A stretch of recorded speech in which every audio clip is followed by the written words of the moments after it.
My name is Lei Chen. I'm representing Linka Diagnostics, and we are offering molecular assays for the cancer oncology diagnostics. We are helping clinicians to find the early relapse for the cancer patients, as well as to monitor the patient's therapy more closely to put the patients on the correct treatment.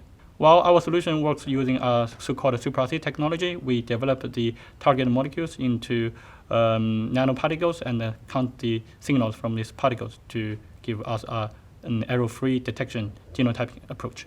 Well, the patients would be diagnosed at the earlier stage if there was a relapse happening on them, and as well as the responding to the treatment would be realized much earlier than the conventional way. We have extensive experience in developing the molecular technologies, and we think our innovative SuperRC technology could solve the real actual need in the reality.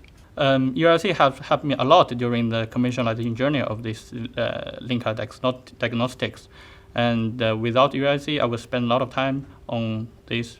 Otherwise, you can just take the course.